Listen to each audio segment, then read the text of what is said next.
স্বাগত ডেডলাইন ঢাকায়, আপনাদের সঙ্গে আছি আমি জাহিদ হোসেন। রাজধানী সহ সারা দেশেই বেড়ে চলেছে অপরাধের মাত্রা। নানা অনিশ্চয়তা আর বিচ্ছিন্নতা বোধ থেকেও ঘটছে হত্যার ঘটনা। ক্রমশ বাড়ছে নারী নির্যাতন, যদিও সামাজিক অগ্রগতির জন্য বিকল্প নেই এই নিরাপদ সমাজে। সামাজিক নানা সমস্যা ও সমাধানের নানা দিক নিয়ে আলোচনা হবে ডেডলাইন ঢাকায়। আজ আমাদের সঙ্গে স্টুডিওতে আছেন ঢাকা বিশ্ববিদ্যালয়ের ক্রিমিনোলজি প্রোগ্রামের সাবেক পরিচালক ডক্টর AI মাহবুবউদ্দিন আহমেদ, আছেন মনোবিজ্ঞানী ডক্টর মেহতাব খানম এবং সুপ্রিম কোর্টের আইনজীবী ও মানবাধিকার কর্মী ব্যারিস্টার সারা হোসেন। স্বাগত আপনাদের। আমরা প্রথমে মাহবুবউদ্দিন স্যার, আপনার কাছ থেকে একটু জানতে চাইব যে অপরাধের মাত্রা আমরা আসলে নানান সময় নানান ঘটনা দিয়ে ঠিক করি যে বাড়ছে না কমছে, কিন্তু এটা নিরবিচ্ছিন্নভাবেই সমাজের মধ্যে ঘটছে। কখনো হয়তো এটা ঘরের মধ্যে অপরাধ সংঘটিত হচ্ছে, কখনো ঘরের বাইরে। এই যে অপরাধ প্রবণতা মানুষের ভিতরে, সেই প্রবণতাটা তৈরি হয় কিভাবে? খুব বেসিক জায়গাটা কোথায়? এটা আপনি ঢালাওভাবে ঠিক বলতে পারবেন না। এটা বুঝতে গেলে যেটা দরকার, কি ধরনের অপরাধের কথা আমরা বলছি সেটা জানা দরকার। কারণ অপরাধের বিভিন্ন ধরন আছে। অপরাধ প্রপার্টির এগেনস্টে হয়, অপরাধ মানুষের এগেনস্টে হয়, ভায়োলেন্ট ক্রাইম হয়, আবার অর্গানাইজড ক্রাইম হয়, স্টেট ক্রাইম হয়, কর্পোরেট ক্রাইম হয়। সুতরাং প্রত্যেকটা ক্রাইমের একটা মূল কারণ থাকে এই টাইপগুলোর। সাধারণভাবে যদি আমরা আলোচনা করি তাহলে দেখতে পাবো যে উচ্চবিত্তের ক্রাইম এবং নিম্নবিত্তের ক্রাইমের মধ্যে মূল যে কারণটি সেটা হচ্ছে উচ্চবিত্তের জন্য এটা হলো লোভ, লালসা, গ্রিড যেটাকে বলা হয়। সে প্রফিট চায়, অনেক বেশি প্রফিট চায়। ক্রমাগত এই মুনাফা অর্জনের কারণে আমরা দেখতে পাই যে পুঁজিবাদী সমাজে আজকে এই corporate crime, organised crime, including traffics and all others যেগুলোকে আমরা দেখছি সেগুলো ঘটে।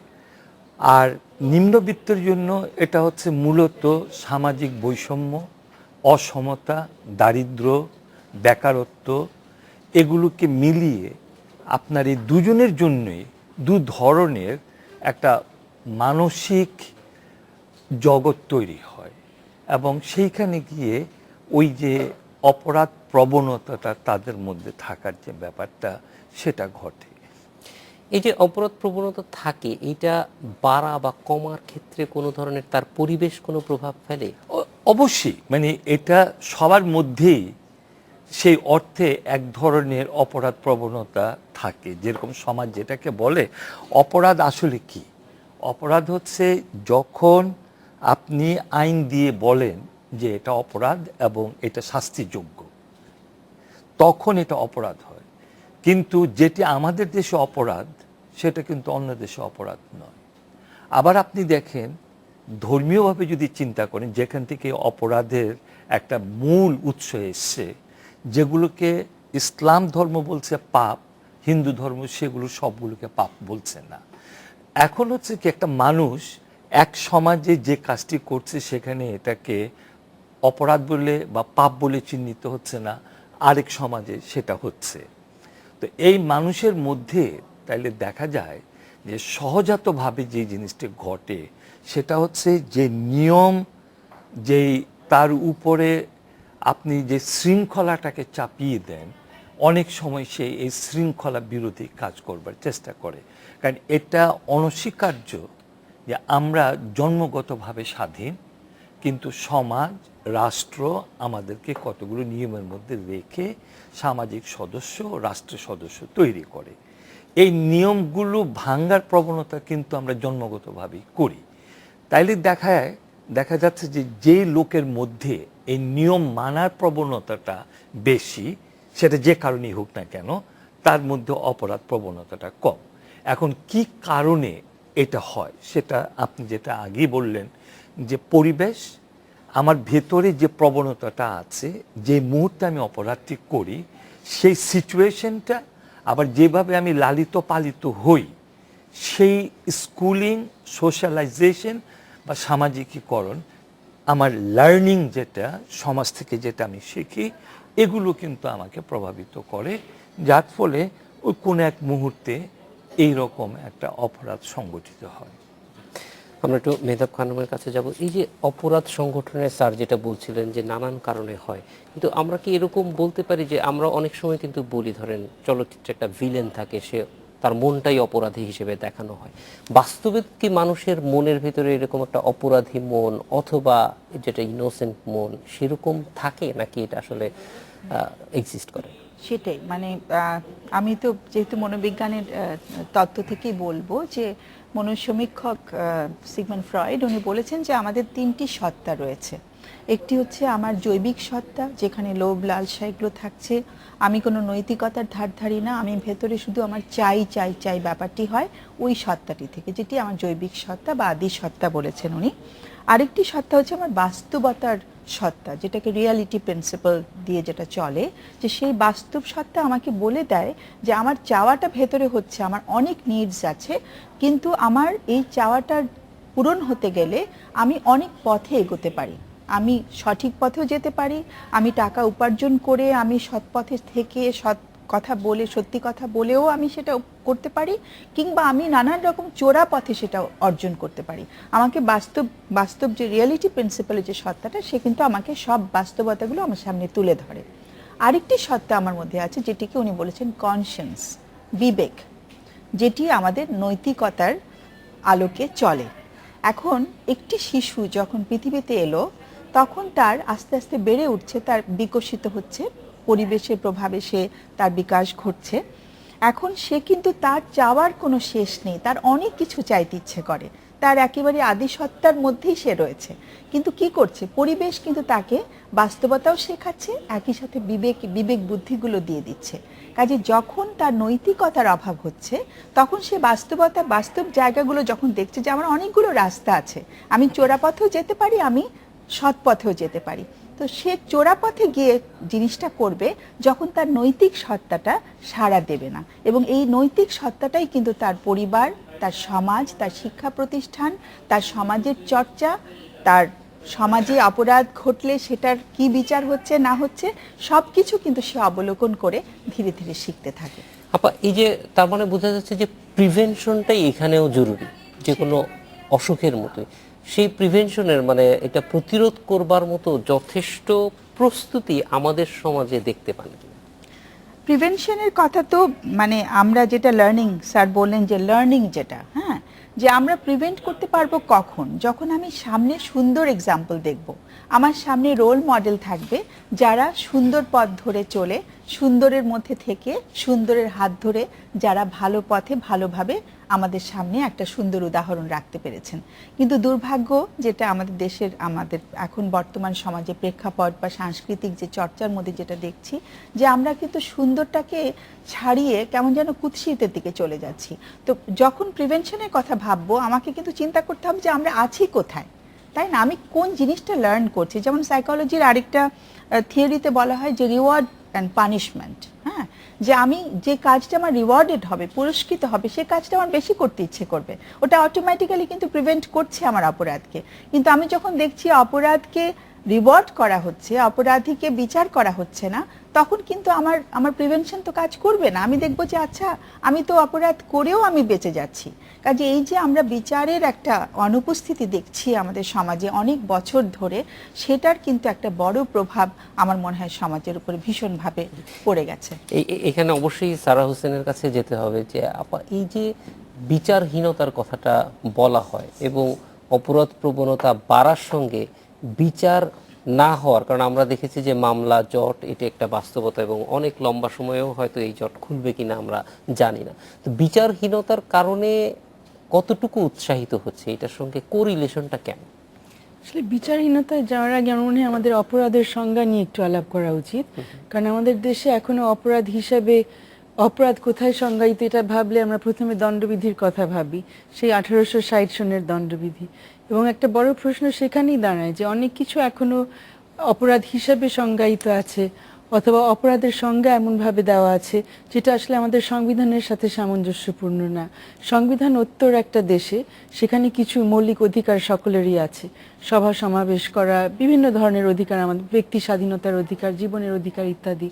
এবং ডক্টর মাহমুদ্দিন হয়তো আমাদের বলতে পারেন, তাই না, যে দণ্ডবিধির অনেক অনেক ধারা মনে হয়, ফৌজদারি কার্যবিধির অনেক অনেক ধারা, ওটা তো কিন্তু আসলে এগুলোর সাথে colonial administration এর জন্য তৈরি করা হয়েছে। কমপ্লিটলি ঔপনিবেশিক একটা আমলের আইনগুলো, ইন্ডিপেন্ডেন্ট কান্ট্রিতে এই এবং আইনগুলো যেখানে থাকা উচিত না। এক্স্যাক্টলি, এবং যেখানে মনে করা হবে যে আমরা সকলেই নাগরিক, আমাদের নাগরিক অধিকার আছে, সেই ধরনের সেই আলোকেই তো দণ্ডবিধি বা ফৌজদারি কার্যবিধি করা হয়নি। সেগুলো পুলিশিং করার জন্য, কন্ট্রোল করার জন্য, নিয়ন্ত্রণ করার জন্য একটা সাবজেক্ট পপুলেশনকে এইভাবে করা হয়েছে। তো সেই প্রেক্ষিতে এই প্রশ্নটা মনে হয় প্রথমেই আসে যে আমরা যেগুলোকে অপরাধ বলছি তার মধ্যে হয়তো অনেক কিছু কিন্তু অপরাধ হিসেবে হয়তো দেখা দরকার নেই। আমাদের অনেক অধিকার যেভাবে খর্ব করা হচ্ছে, সীমাবদ্ধ করা হচ্ছে, বিকজ কয়েকটা অনেক ধরনের আচরণকে, অনেক ধরনের মত প্রকাশের ব্যাপারকে অপরাধ বানিয়ে ফেলা হচ্ছে। এই যে আপনি অনুমতি ছাড়া যদি এখন একটা মিছিল করতে যান, বলা হবে আপনার অনুমতি, কিন্তু কেন অনুমতি লাগবে? কেন আমার ডিএমপির কাছে একটা দরখাস্ত দিয়ে বের হতে হবে? আমি আমার সরকারের কাছে একটা দাবি জানাবো শান্তিপূর্ণভাবে, সেটা কেন করতে হবে? আমার মনে হয় ওই প্রশ্নগুলোতে আমাদের যেতে হয়, এবং ওই প্রশ্নতে গেলেই আমরা কিন্তু দেখি যে অনেক কিছুকে অপরাধ হিসেবে গণ্য করা হচ্ছে, যেটা করা উচিত না। দ্বিতীয়ত, কখন কোন অপরাধ নিয়ে ব্যবস্থা নেওয়া হচ্ছে। একটা রিকশাওয়ালাকে রাস্তায় আটকানো হচ্ছে, কোনো একটা ট্রাফিক ভায়োলেশন করা হচ্ছে, সেখানে তাকে দেন এন্ড দেয়ার অন্য একটা অপরাধ ঘটানো হচ্ছে, তাকে একটা অপরাধ থেকে বিরত করার জন্য, যেমন তাকে সাথে সাথে পুলিশ সেখানে পেটাচ্ছে, পুলিশ যে অপরাধটা করলো সেটার আবার কোনো বিচার কিন্তু হচ্ছে না। তো এই জিনিসটা আমরা দেখছি যে কে কখন কোন বিষয়কে অপরাধ হিসেবে গণ্য করছে এবং কখন সেখানে আইন প্রয়োগ করতে যাচ্ছে। আর তৃতীয়ত, আপনি যে বিষয়টা বললেন সেটা তো আছেই, যে আমরা সেই ক্ষেত্রেও দেখছি, আই থিঙ্ক মাহতাবাবু খুব পরিষ্কার করে বললেন, যে আমরা দেখি এখানে একটা ক্ষমতার খেলা কিন্তু চলে আসে, যে কোন কোন ধরনের অপরাধের বিচার কখন হচ্ছে। একটা হচ্ছে আপনি যেটা বলছেন খুব টেকনিক্যাল বিষয়, যে জট লেগে আছে, অনেকগুলো মামলার বোঝাগুলো সারা যাচ্ছে না, যদিও অনেক ধরনের উদ্যোগ ইদানিং নেওয়া হচ্ছে বিভিন্ন আদালতে, তারপরেও মামলাগুলো পড়ে আছে বলে সেটাই মনে হয় যে মানে এই দীর্ঘসূত্রিতা বিচারহীনতার একটা কারণ। কিন্তু তার চাইতে ভয়াবহ যে কারণ, যেটার কারণে একটা অনাস্থা অনেকের মধ্যে চলে আসে, যে একটা ক্ষমতার খেলা যখন হয়, যখন দেখা যায় যে অপরাধী ব্যক্তির কিছু পৃষ্ঠপোষক আছে বলে তাকে সে সবসময় ধরাছোঁয়ার বাইরে থেকে যাচ্ছে। সেই পৃষ্ঠপোষক হতে পারে রাজনৈতিক, হতে পারে সামাজিক, অনেক ক্ষেত্রে সেখানে আমরা টাকার খেলাটা দেখছি। কিন্তু এগুলো দেখতে তো সবাই অভ্যস্ত, এবং আপনাদের অনুষ্ঠানে আসার আগে আমি আলাপ করছিলাম একজনের সাথে যে কি আজকে আমরা আলাপ করবো, বলো নিশ্চয়ই তোমাদেরকে বিচারহীনতা নিয়ে জিজ্ঞেস করবো, এগুলো নিয়ে কি আর বলবা, আর কতদিন এগুলো বলতে থাকবা। তো যাই হোক, আপনি প্রশ্নটা করলেন।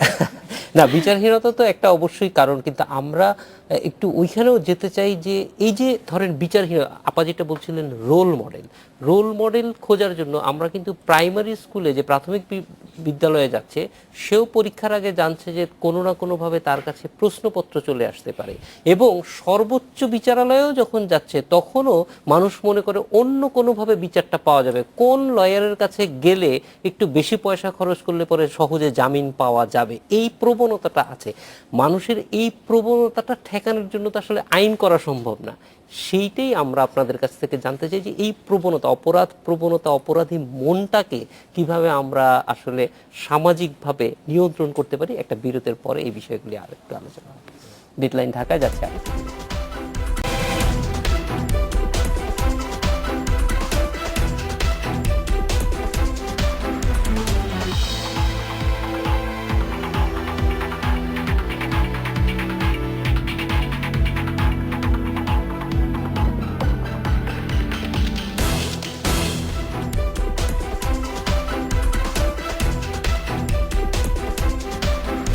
বিরতির পর ফিরে এলাম ডেডলাইন ঢাকায়।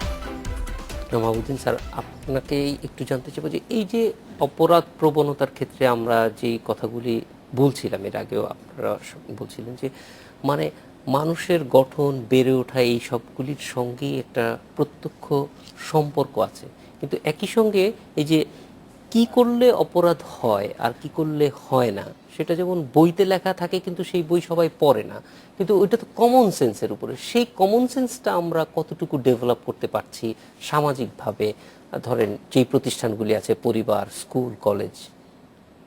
আচ্ছা, এটা কিন্তু ব্যারিস্টার সারা হোসেন মোটামুটিভাবে একটু আলোচনা করেছে যে আমাদের ক্রাইমের যে নোশনটা, এটা একেবারে প্রচ্ছন্নভাবে আছে, যেটা থাকা উচিত ছিল সেটা নাই, এবং যেটা আছে সেটা থাকা উচিত ছিল না।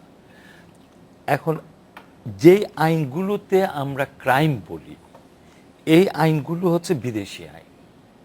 আমরা আরেকটু যদি অন্যরকমভাবে বলবার চেষ্টা করি, সেটা হচ্ছে যে প্রত্যেকটা দেশের কতগুলো নিয়মকানুন থাকে, সামাজিক রীতিনীতি, লোকাচার, এবং এগুলো যারা এর থেকে একটু এদিক ওদিক করে তাদেরকে আমরা বলি যে সে সামাজিক নিয়ম কানুন থেকে বিচ্যুতি করেছে। আইন যখন তৈরি হয়, সেটা যে ধরনের আইনই হোক, সে আইন তখন এটাকে বলে যে এটা অপরাধ। অপরাধকে কিন্তু বিচ্যুতির সাথে তুলনা করতে হবে। আমাদের সাধারণ লোকের মধ্যে যে ধারণাটি থাকে সেটা হচ্ছে বিচ্যুতির ধারণা, এবং অপরাধের ধারণাটা কিন্তু তেমন বেশিভাবে নেই। বেশিরভাগ ক্ষেত্রে দেখা যায় যে অনেকগুলো বিচ্যুতি এবং অপরাধ এক, কারণ আমরা সামাজিকভাবে, ধর্মীয়ভাবে খুন করা, চুরি করা, রাহাজানি করা, রেপ করা, এগুলোকে আমরা পাপও বলি, বিচ্যুতিও বলি, অপরাধ বলি। এই বোধটা কিন্তু আছে। তারপরে যেটা হচ্ছে আইনের যে বোধ থাকাটা দরকার ছিল ক্রাইমের, সেটা কিন্তু আমাদের নাই। সেটা লেখাপড়ার জন্য নেই, সেটা পরিবেশের জন্যও নেই, এবং আমাদের সমাজের যেটা অ্যাওয়ারনেস, লেভেল অফ অ্যাওয়ারনেস, তার জন্যও নেই। সেই কারণে আইন কি করে, ও বলে কোর্টে গেলে যে ignorance of law is no excuse. এটা তোমার জানা উচিত, তুমি জানো নাই, সেটা তোমারই দোষ, তাকে শাস্তি দিচ্ছে। আর আমার দিক থেকে হচ্ছে আমি এটা জানতাম না, আমি এটাকে করে ফেলেছি, জানলে আমি এটা করতাম না। এখন আমি কি জানি যেগুলো আমাকে সামাজিকভাবে শেখানো হয়, এবং সেগুলো হচ্ছে সামাজিক রীতিনীতি। আর আইনের রীতিনীতি যেহেতু আমাকে শেখানো হয় না, অ্যাকসেপ্ট মানে বিশেষ কিছু ক্ষেত্র ছাড়া যেখানে প্রচারিত হয়, সেই কারণে আমি সেগুলোকে জানতে পারি না। এখন আপনি যেটা বলবার চেষ্টা করেছেন যে অপরাধী মন, অপরাধ প্রবণতা, এটা ক্রিমিনোলজিক্যাল পার্সপেক্টিভ থেকে যদি আমরা দেখি, আমরা দেখব যে তিনটে মূল কারণ আছে। একটা হচ্ছে বায়োলজিক্যাল, একটা হচ্ছে সাইকোলজিক্যাল, আর একটা হচ্ছে সোশ্যোলজিক্যাল বা সামাজিক। এখন এই জৈবিক, মনস্তাত্ত্বিক এবং সামাজিক, এই তিনটি কারণ যখন একত্রিতভাবে কাজ করে, সেই সময় কিন্তু এক ধরনের আমরা বলি ক্রিমিনাল পার্সোনালিটি অর ক্রিমিনালিটি, অর্থাৎ একটা ক্রাইম প্রন মাইন্ড তার তৈরি হয়। তার সমাজ, তার জৈবিক যেই টেস্টোস্টেরনের লেভেলটা যখন হাই হয়ে যায়, তখন কিন্তু সে সাধারণভাবেই ক্রাইমের দিকে ঝুঁকে যায়, এবং তার পার্সোনালিটিটা ইন্ট্রোভার্ট না এক্সট্রোভার্ট, সেই জায়গাতে গিয়েও কিন্তু এই টেস্টোস্টেরন তাকে ক্রাইমের দিকে প্ররোচিত করে। এর মধ্যে যদি সামাজিকভাবে তার সমাজ যেরকম, সে যদি একটা ব্রোকেন ফ্যামিলি থেকে আসে, সিঙ্গেল প্যারেন্ট ফ্যামিলি থেকে আসে, সে যদি একটা দরিদ্র পরিবার থেকে আসে, রাস্তা থেকে আসে, এগুলো কিন্তু, এবং তার স্কুলিং, লার্নিং, এবং আপনি যেটা আগে বলেছেন রোল মডেল, এগুলো যদি তার না থাকে, তখন কিন্তু সে এটা ট্রিগার অফ করে। এবং আমরা বুঝতে পারতেছি যে তৈরি হওয়াটা নানানভাবেই হয়। এই যখন তৈরি হয়, আমরা কিন্তু একটা মানে অপরাধ যার ভেতরে তৈরি হয়েছে অপরাধী মন, সে অপরাধটা না করা পর্যন্ত এটার আর কোনো ধরনের প্রস্তুতি খুব বেশি দেখি না। কিন্তু কেউ অপরাধী হয়ে উঠছে কিনা এইটা দেখার দায়িত্ব কাদের, বা কারা এটা দেখতে পারে, যাতে আগেই একটা অপরাধী মানুষকে বা অপরাধ প্রবণ মানুষকে চিহ্নিত করা যায় এবং ব্যবস্থা করা যায়। মেহতাব খানম, যেমন প্রথম অপরাধটা কে, মানে অনেক সময় আমার কাছে যে ফ্যামিলিগুলো আসে তারা বলেন যে আমার বাচ্চাটা খুব মিথ্যে কথা বলে।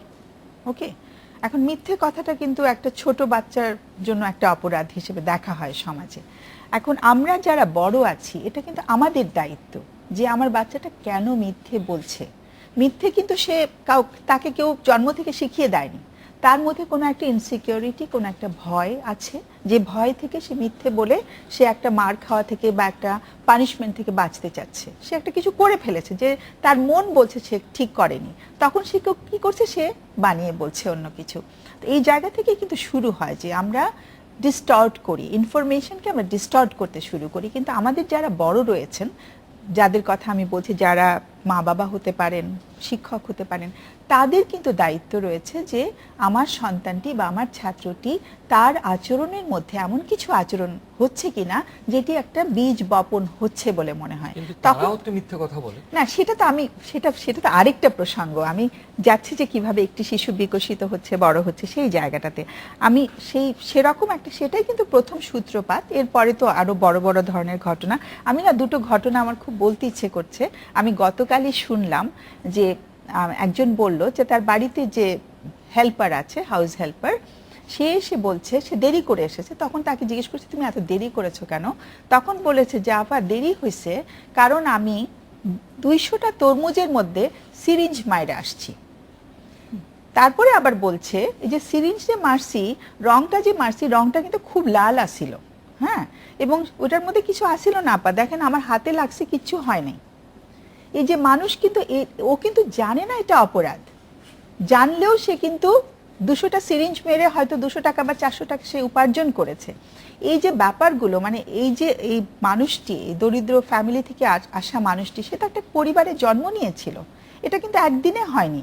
কাজে তার মধ্যে যে এই প্রবণতাটা সে তৈরি হয়ে গেছে যে সে জানে না কোনটা ঠিক কাজ কোনটা ভুল কাজ, তাই না? এরকম ভাবে পরিবার থেকেও কিন্তু আমরা তাদেরকে ঠিক সঠিক কাজ করার মতো আমরা সেই জায়গাতে তাদেরকে মানে এই সেই চর্চাগুলোর মধ্যে তাদেরকে আমরা হেল্প করছি না। এবং আরেকটি যেটা, আমি কালকে একটা রেডিও প্রোগ্রামে ছিলাম, সেখানে একটি মেয়ে ঢাকার বাইরে থেকে, আমার বেতারের প্রোগ্রামটাতে অনেক রিমোট এলাকা থেকে ছেলেমেয়েরা, একদম অল্প বয়সী ছেলেমেয়েরা ফোন করে। 18 বছরের একটি মেয়ে ফোন করেছে যে তাকে টেলিফোনে সমানে হুমকি দেওয়া হচ্ছে বিভিন্ন নাম্বার থেকে, এবং সে বাড়ি থেকে বেরোতে ভয় পাচ্ছে ভীষণভাবে। মধুপুর থেকে ফোন করেছে। এখন সে যে পুলিশের কাছে যাবে সেই সাহসটুকু সে করতে পারছে না। কাজে আমাদের এখানে যে ক্রাইম আমরা রিপোর্টেড হয় না এভাবে, আমরা কিন্তু যখন মানুষের কাছ থেকে গল্পগুলো শুনছি, ঘটনাগুলো শুনছি, তখন কিন্তু বুঝতে পারছি যে কি আকারে অপরাধ হচ্ছে। এই যে প্রযুক্তির অপব্যবহারের একদম চূড়ান্ত পর্যায়ে কিন্তু আমরা রয়েছি, এটা দেখার তো কেউ নেই। এগুলো পরের দিকে আমরা দেখতে পাচ্ছি, কিন্তু ছোটবেলা থেকেই কিন্তু একটি শিশু যখন বড় হয় তার পরিবারে, আমরা যেটা স্ট্যাটিস্টিক্স জানি বাংলাদেশের, যে 89% ঘরে ক্রাইমগুলো হচ্ছে, মেয়েরা ডোমেস্টিক ভায়োলেন্সের শিকার হচ্ছে, এবং একটি শিশু তো সেই পরিবারেই বড় হচ্ছে। সে কিন্তু দেখছে যে ক্রাইম করছে, যে অপরাধ করছে, যে তার মাকে ধরে ধরে পিটাচ্ছে, তার তো কোনো অপরাধ, তার তো কোনো বিচার হচ্ছে না, তাকে তো কেউ মন্দ বলছে না, খারাপ বলছেন না। ডেফিনেটলি আমি ডোমেস্টিক ভায়োলেন্সকে অপরাধ নয়। না না, আমি যেটা বলছি এটা তো সামাজিকভাবে যদি স্বীকৃত হয়, আপনি এটাকে কি অপরাধ বলবেন? আমি অপরাধ অবশ্যই বলবো, সামাজিক, হ্যাঁ, আইনিও তো অপরাধ হিসেবে স্বীকৃত। কিন্তু সমাজ তো এটা স্বীকার করছে কিভাবে স্বীকৃত হচ্ছে? সমাজ স্বীকার করছে সমাজ না। সমাজ সমাজ স্বীকার আপনি কাকে করছে না, সেটা বলছেন? অন্য আরেকটা বিষয়। যে আমরা এটা বলা যে সামষ্টিকভাবে অপরাধটা করছি, কিন্তু এটা তো অপরাধ অবশ্যই, কারণ আইনি এটাকে অপরাধ বলছে। সেটাই। স্যার, আপনার কাছে ফিরে আসবো একটা বিরতির পর। এই বিষয়টাই যে এই যে সাহসটা দেওয়ার জন্য, কারণ আমি তো একজন মানুষ যে আমার সামনে বন্দুক নিয়ে আসতেছে, তার সঙ্গে সাহসী হয়ে দাঁড়ানোর কোনো সুযোগ নাই, কিন্তু সেই সাহসটা দেওয়ার জন্য আমরা কিছু প্রতিষ্ঠান তৈরি করছি, বিচার ব্যবস্থার সুযোগ আছে, সেইটি সাধারণ মানুষকে সাহস দেওয়ার মতো যথেষ্ট শক্তিশালী হতে পারছে না কেন? এই বিষয়টি আপনার কাছ থেকে জানতে চাইবো একটা বিরতির পর। ডেডলাইন ঢাকায় যাচ্ছে।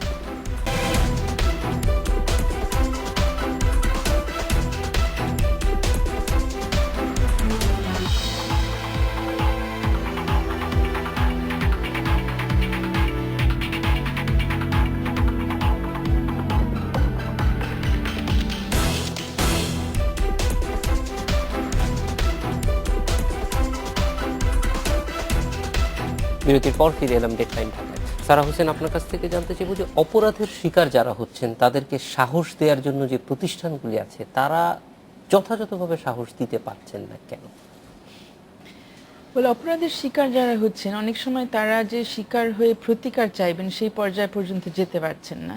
মানে নিজে একটা অপরাধের শিকার যে হয়েছেন এটা কাউকে ওরকম করে জানাতেও পারছে না। মানে আমাদের দেশের মানে এইসব বিষয়ে যে গবেষণা হয়েছে সেখান থেকে কিছু ভয়াবহ চিত্রও কিন্তু পাওয়া গেছে। যেমন নারী নির্যাতনের ক্ষেত্রে আমরা জানি, এটা বিশ্ব স্বাস্থ্য সংস্থারই একটা গবেষণা, সেখান থেকে দেখা গেছে যে যে নারীরা নির্যাতনের শিকার হচ্ছেন তাদের মাত্র 2% কোনো ধরনের প্রতিকার কারো কাছে চান।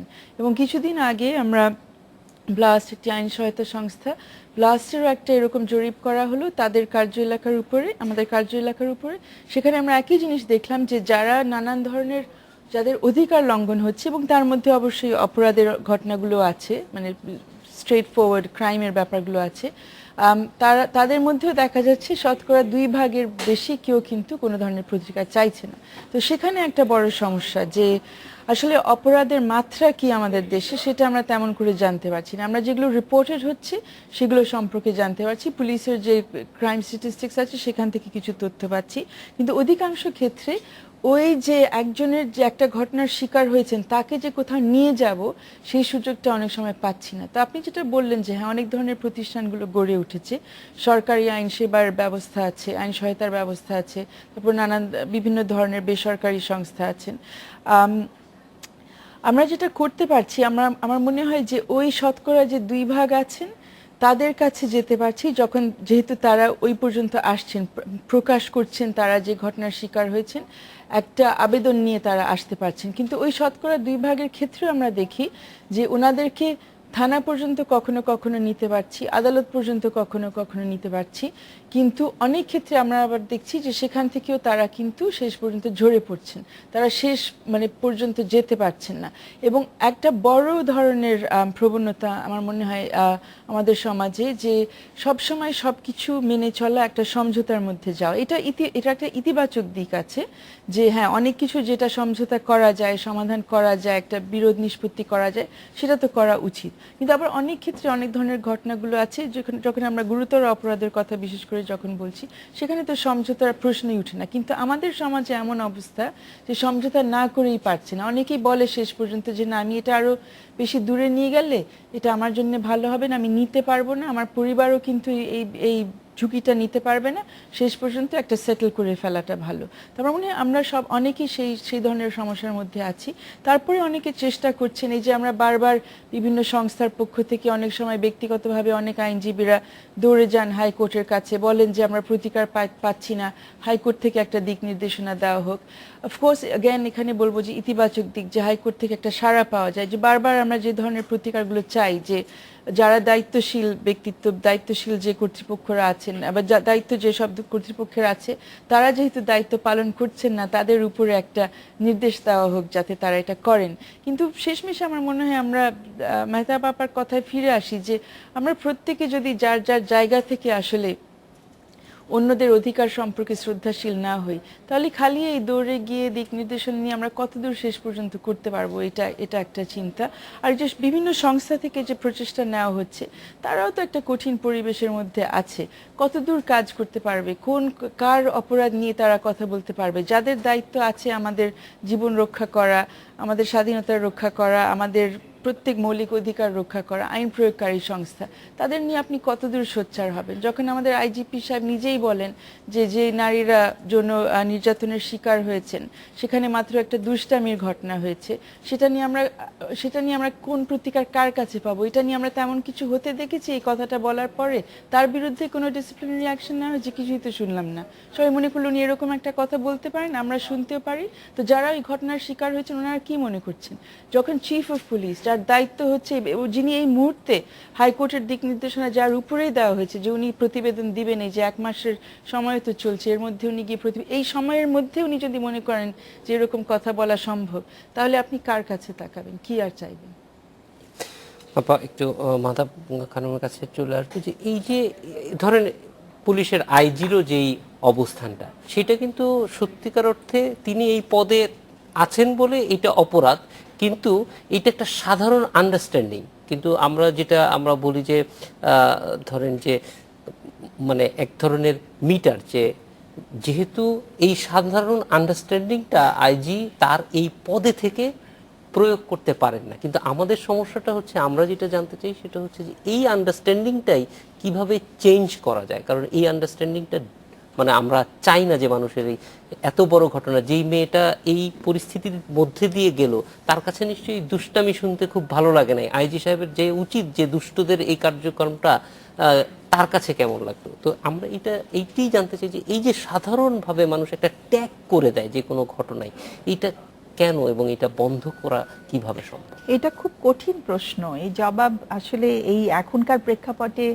বসে দেয়াটা খুব কঠিন মনে হচ্ছে আমার কাছে। আমি নিজেই খুব মাঝে মাঝে হতাশ বোধ করি, কারণ আসলেই আমাদের যাবার জায়গা নেই। মানে যে 18 বছরের মেয়েটি আমাদেরকে কল করেছে যে আমি কি করতে পারি, আমাকে এত উত্ত্যক্ত করছে, এবং কি যে অসহায়ত্বে ভোগে আমাদের দেশের এই ধরনের বয়সের ছেলে মেয়েরা, বিশেষ করে তাদের কিন্তু যাবার কোনো জায়গা নেই। পুলিশ তাদের কথা কি শুনবে? তারা পুলিশের কাছে গিয়ে আরো বেশি হেনস্থা হবে। কত রকমের ভীতি তাদের মধ্যে কাজ করছে। কাজে আমার মনে হয় সবচাইতে প্রথম আমাদের নিরাপত্তার কথা ভাবতে হবে। আমরা কিন্তু প্রচন্ড নিরাপত্তাহীনতায় রয়েছি পুরো জাতি। আমরা কিন্তু জানি না যে আমরা কবে এই নিরাপত্তাটা ফিরে পাবো, কারণ রাষ্ট্রের একটা বড় দায়িত্ব হচ্ছে যে পুরো জীবন একটা নাগরিকের সারা জীবনে নিরাপত্তা বিধান করা। সেখানে আমি কিন্তু জানি না আমার সন্তানটা কোন পরিবেশে বড় হবে। আমার সন্তান, এই যে অনেক এখন বেতন বাড়াবার কথা হচ্ছে, আমি আজকে যখন তরমুজের ঘটনাটা কালকে শুনলাম, আমি চিন্তা করছিলাম বেতন বাড়িয়ে এই টাকাটা দিয়ে কি আমি বিষ কিনে খাবো? আমরা কিন্তু খাবারের যে ভেজাল হচ্ছে এটা তো দণ্ডনীয়, মানে এটা মৃত্যুদণ্ড হওয়া উচিত। কত মানুষের স্বাস্থ্য ঝুঁকি হচ্ছে এটাতে। চিন্তা করছিলাম বেতন বাড়িয়ে এই টাকাটা দিয়ে কি আমি বিষ কিনে খাবো? আমরা কিন্তু খাবারের যে ভেজাল হচ্ছে এটা তো দণ্ডনীয়, মানে এটা মৃত্যুদণ্ড হওয়া উচিত। কত মানুষের স্বাস্থ্য ঝুঁকি হচ্ছে এটা থেকে। কাজে এই জায়গাটায় বসে আমরা কি যে কোথায় আমরা মানে একটা আশার আলো দেখবো, সেই জায়গাটা আমি অন্তত দেখতে পাচ্ছি না। আমি ভীষণ দুঃখিত এই ব্যাপারে। মাহমুদ্দিন আহমেদ, আশার আলো কিভাবে দেখা যেতে পারে? খুব অল্প সময় আমরা জানি আশার আলোটা তবুও তো হচ্ছে- আশা হ্যাঁ। থাকেই মানুষ। হ্যাঁ, আশার আলো হচ্ছে আমাদের রাষ্ট্র ব্যবস্থা। রাষ্ট্রের চরিত্র যদি গণতান্ত্রিক হয়, রাষ্ট্র যদি আইনের শাসন তৈরি করতে পারে এবং সুশাসনে ফিরে আসতে পারে, তাইলে কিন্তু অনেক এই জাতীয় সমস্যার সমাধান হয়। সুতরাং এই তৃতীয় বিশ্বের রাষ্ট্র এবং বাংলাদেশের রাষ্ট্র, এর যে চরিত্রটা, যেটা মানে এক কথা বললে বলা যায় যে পেট্রিমোনিয়াল স্টেট, এই পেট্রিমোনিয়াল স্টেট থেকে একে একটা গণতান্ত্রিক স্টেটের মধ্যে রূপান্তরিত করতে হবে। এই চেষ্টাটা যদি আমরা করতে পারি, রাজনৈতিক সংস্কৃতিটাকে যদি আমরা পাল্টাতে পারি, গণতান্ত্রিক করতে পারি, তাইলে আমার মনে হয় যে আমরা আমাদের অধিকারগুলোকে ফিরে পেতে পারি। মানে আমরা অবশ্যই ব্যক্তি থেকে শুরু করে পুরো সমাজ, সবার জন্যই হয়তো একটা সুস্থ ব্যবস্থা বা ভালো অবস্থান তৈরি করতে পারবো। কারণ এটাকে তো আপনি রাষ্ট্র থেকে বিচ্ছিন্ন করতে পারবেন না, রাষ্ট্র তো অঙ্গাঙ্গিভাবে জড়িত। মাহবুবউদ্দিন আহমেদ, মেহতাব খানম এবং সারা হোসেন, আপনাদের তিনজনকেই অনেক ধন্যবাদ আজ আলোচনায় অংশ নেওয়ার জন্য। এই ছিল ডেডলাইন ঢাকায়। দেখা হবে আগামী শুক্রবার। ভালো থাকবেন।